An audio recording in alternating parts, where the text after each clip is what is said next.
What is your take on Trump? Is Trump a racist? I don't think so. I've talked to a number of black entrepreneurs who back in the late 80s and 90s, early 90s, were trying to get financing. They couldn't. Somebody told them to go check with Donald Trump.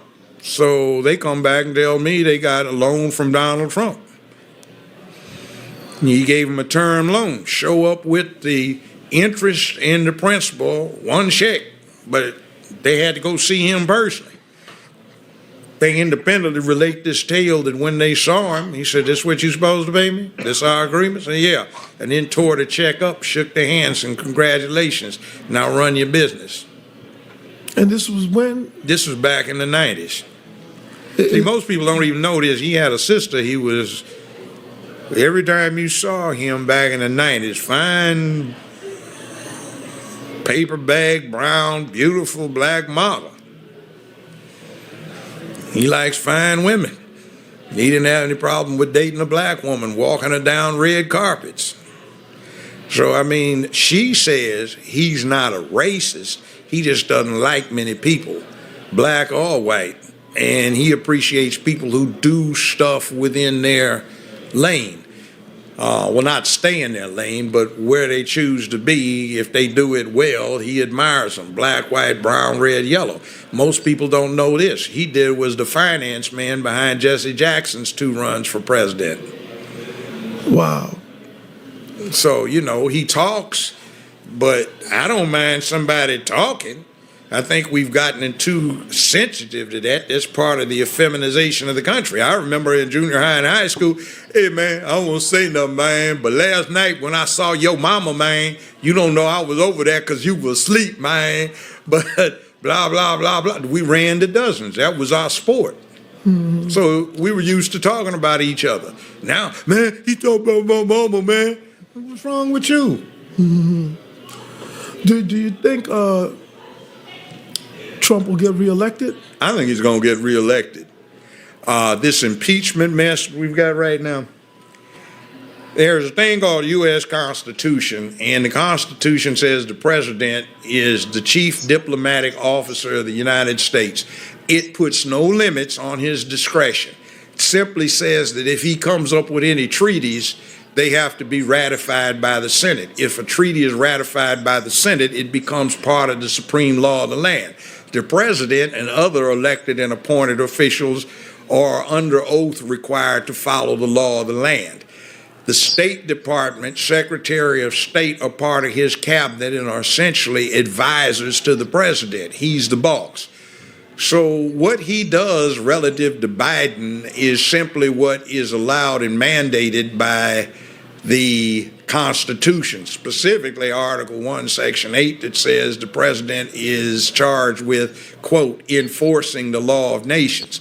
We have an Interpol treaty with various European states and also one specifically with the Ukraine that requires that we basically investigate, apprehend, prosecute, extradite criminal elements and criminality. Mm-hmm. So Biden, out of his own mouth, and I've heard this tape twice, January this year, he says, well, 2019, he says, "I guess I broke some laws, extortion.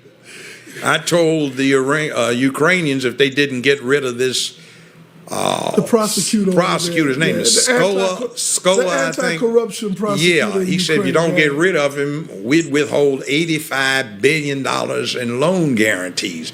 So his son, who had just been discharged for the military for being a junkie, had a drug problem, had no history in business. He affiliates with this, and at the time, Biden was in charge of the U.S.'s Ukrainian posture and relations. Obama had assigned him that. And by implication, he brought Obama into committing a crime in office, which is a felony. It's extortion. He committed one, extortion, by out of his own mouth. threatening to withhold 85 billion in loan guarantees if they didn't get rid of this prosecutor who was zeroing in on that corporation that his son had just been hired to represent after Biden Sr. had been assigned by the president the task of dealing with Ukrainian diplomacy. So son gets $18.5 million out of it, and he has no background other than a dishonorable discharge from the armed services for drug abuse. But one last question. Do you think black people are missing an opportunity with Trump? Oh, yeah. See, you've got somebody that is not a lifetime Republican. He's been a blue dog Democrat for most of his life. He usurped the Republican Party. So I think this thing I've been tweeting about, no benefit, no vote, ought to be the deal. We haven't gotten a damn thing out of the Democratic Party for a long time. And the last one, number 44, and the one before that, 43, Bush and Obama, well, there are pictures of Bush with his arm around 8-year-old Barack Obama because his stepdaddy, adopted daddy, Lolo Sotoro, had done a lifetime worth of business with the Bushes. Wow. Uncle George Herbert Walker, after whom George Herbert Walker Bush, Bush 1 president, was named, founded Halliburton in 1946 in Oklahoma. And Lolo Sotoro had been international executive vice president for Standard Oil. There was talk of him being a CIA asset. Well, yeah, see, he ran the death squads for the Indonesian army. On his own call, anyone could be assassinated. So when George Herbert Walker Bush became head of the CIA under the Ford administration, he just got with his old buddy in the oil business, Lolo Sotoro, and pulled off the hits. See, Barack's grandmother has been acknowledged as being the woman that operated the channels through which CIA money went to the Southwest Pacific. So she introduced her daughter, who had just had Barry, Barack, to Lolo Sotoro, and they got married, and Lolo Sotoro adopted Barack Obama. The name was changed to Barry Sotoro. Now, when he went to high school in Hawaii, I know about that high school. I almost sent my oldest son to it. I could afford it, but I didn't think he deserved it. 20 years ago, the tuition was $95,000 a year, not including room and board. When Obama went there, I've talked to two of his classmates. They independently state that the tuition, not including room and board, was $45,000. Now, Business Insider reports his income for 2017 at over $200 million net. That's after taxes, deductions, write-offs. For this last year, 2018, they reported it as $570+ million. And that's after all deductions, tax, right? Trump doesn't make that net. I mean, even some of the richest people in America don't make that. Why? Because when his stepdaddy died, he was one of the 10, 15 richest men on earth.